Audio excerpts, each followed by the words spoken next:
सभी को नमस्कार। मैं फिर से यहाँ हूँ नई सुंदर कहानी के साथ। अच्छी कहानी, इसलिए चैनल को सब्सक्राइब करें और कहानी देखें, पूरी बात देखें और आप एक टिप्पणी छोड़ने के लिए मजबूर महसूस करेंगे। मेरा नाम विकास है और उम्र 22 साल है। मेरा एक छोटा बेटा था और मैं विधवा थी। आंटी गोरखपुर शहर में रहती थी। मेरे पास कई फोन आए कि तुम मेरे पास आ जाओ। कभी नहीं आता, जब फुर्सत हो तो आ जाना। अगर इन दिनों मेरे पास समय होगा तो मैं यह करूंगा।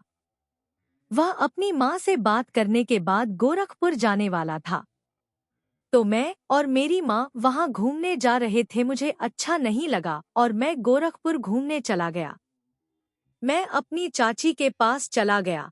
अब चाचा लगभग 32 साल के होंगे। मेरी मृत्यु आज से 4 साल पहले हुई थी।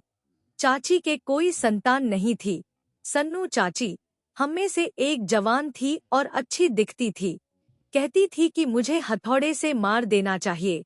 इसलिए मैंने सोचा यह मैं बहाने से घूमूंगा और गुफा भी उजाड़ दूंगा। आंटी, मैं गोरखपुर पहुंच गया हूँ। मुझे बस स्टैंड जाना है, लेकिन मैं आंटी के साथ इसे लेने आता हूँ। वह बात करने के लिए अपनी मौसी के घर पहुंच जाता था। आंटी शहर में किराए के मकान में रहती थी। मकान मालिक ने पूछा, फिर कौन है? आंटी ने कहा कि वह मेरे रिश्तेदार का नाम विकास है। तो वह कुछ नहीं बोली। आंटी भी मुझे अंदर ले गई। उसे देखकर उनके चेहरे पर एक अलग ही चमक आ गई। उनके चेहरे पर एक अलग ही नूर नजर आया। जैसे ही मैं कमरे में पहुंचा तो वहां एक छोटा सा कमरा था, किचन था और एक बिस्तर था। और यह छोटा कमरा आंटी मुझे 5,000 रुपए प्रति माह किराए पर दे रही थी।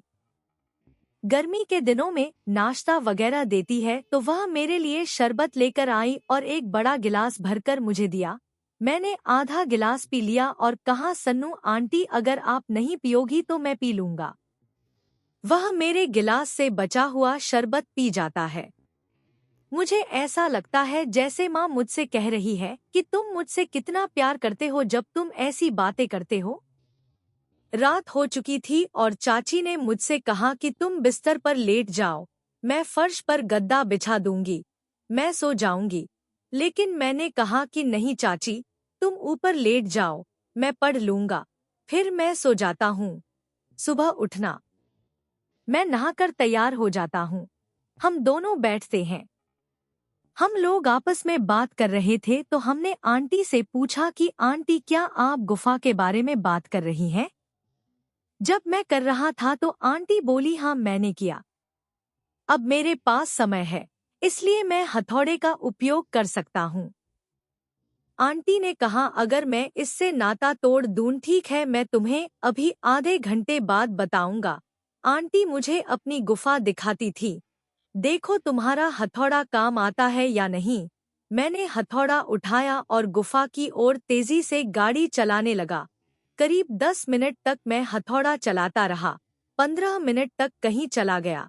एक गुफा थी, आंटी टूट गई। एक दिन मैं अपना काम देखकर बहुत खुश हुआ और आंटी दोनों काम में व्यस्त थे और मैं आधे घंटे तक काम कर रहा था और ज्यादा देर तक काम नहीं कर सका।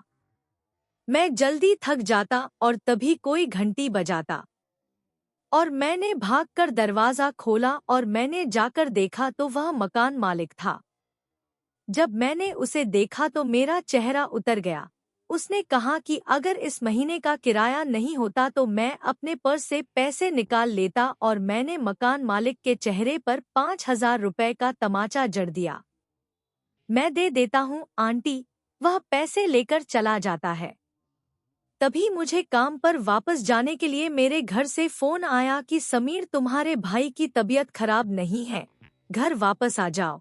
लेकिन जैसे ही मेरी सन्नो मौसी ने यह बात सुनी तो वो बेचैन हो गई और मैंने उनकी तरफ देखकर कहा कि विकास, अगर तुम बीमार नहीं हो तो जाओ। आंटी, आप ऐसी क्यों हो?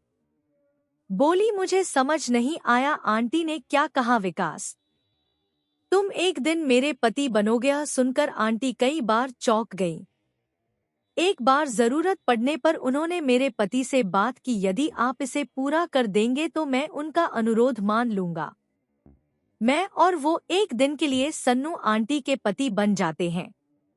मैंने उनकी जरूरतों को पूरा किया और ऐसा करते करते मुझे आंटी से प्यार हो गया। सबसे बड़ी बात यह कि मेरे दिल में उनके लिए सहानुभूति थी। वह भी छोटी थी और स्वभाव में बहुत अच्छी थी।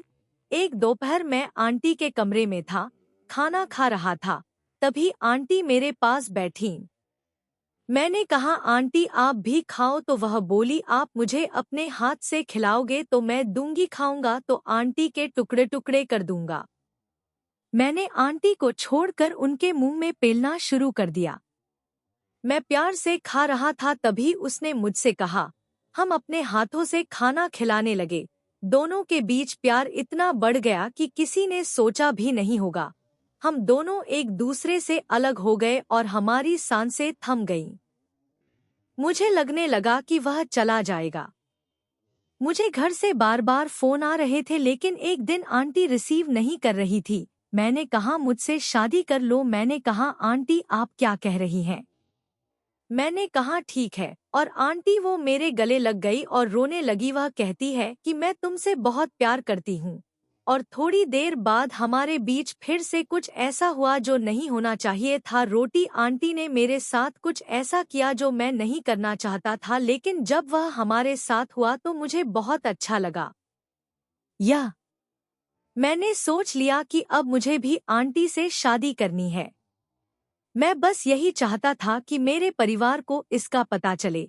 आंटी कमरे में पहुंचकर सभी आपस में लड़ने को कहते हैं। मैं तुम्हें शांत कर दूं, सन्नू।